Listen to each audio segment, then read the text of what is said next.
What's up everybody, welcome to the Bolt Here Spring, Ivan here, and in today's video we'll be having a look at this Seiko Baby Tuna limited edition. It's part of the Zimbe collection, which at the moment of recording this video consists of 15 models.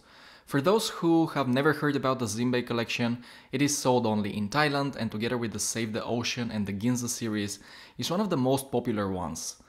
And the model that we have here today is the number 13, which is a very interesting piece, so let's have a look at it.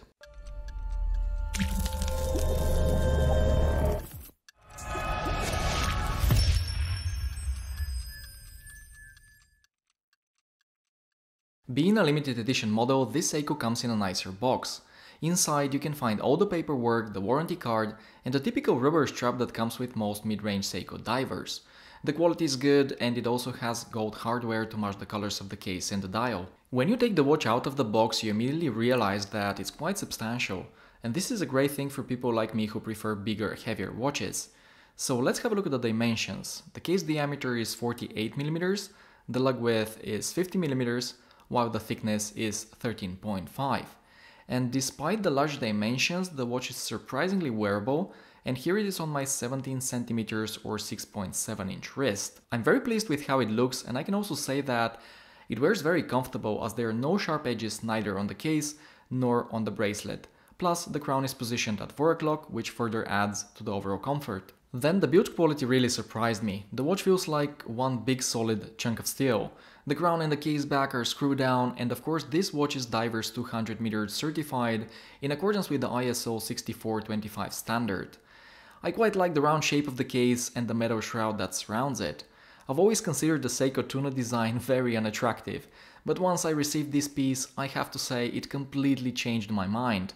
And although I'm not keeping this one, I'll tell you why a little bit later, I'm definitely going to buy another Baby Tuna very soon. So let's continue with the bracelet, which I think is pretty good. It's basically the same as the one you can find on a Seiko Monster, but with different dimensions, as this one is 22mm wide.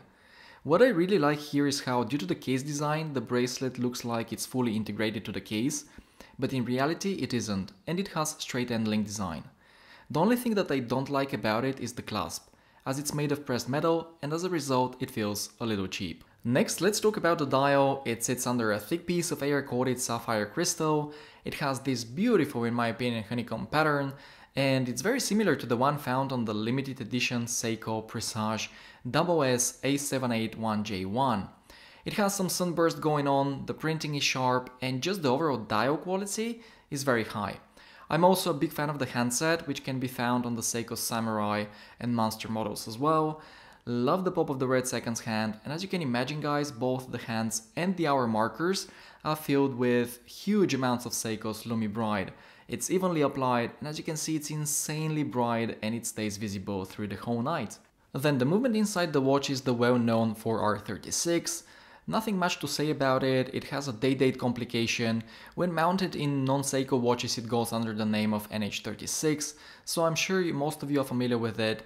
It's reliable and easy to serve, but for the price, Seiko should have done better in my opinion and give us a 6-hour movement at least. Which brings me to the next point. This watch retails for 26,000 baht in Thailand, which is about 750 euro. And if that seems a lot, then check Chrono24 and you'll be shocked to see it listed for 1700 euro. Honestly, I don't think they sell for that much, and I wouldn't recommend you pay more than retail for it. Alright, so let's talk about the negatives of this watch. I appreciate the fact that Seiko put a sapphire crystal on this one, as opposed to the Hardlex crystal on the non-limited edition models, but that rectangular cyclops, it's killing me.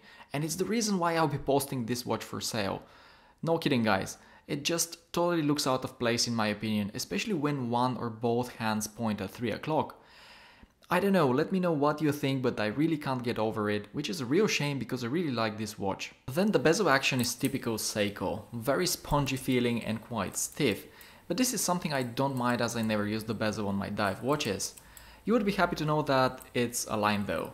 And finally the crown is not sign. Again, not a deal breaker, but for 700 euro, it would have been nice to see. Alright guys, so my final words are that this is a great watch. I think I didn't mention that earlier, but this is my first encounter with a Seiko Baby Tuna, and all I have to say is that I'm very pleasantly surprised with it. I like the quality, I'm digging the design, and I'm already looking forward to buying another one, but this time without a Cyclops.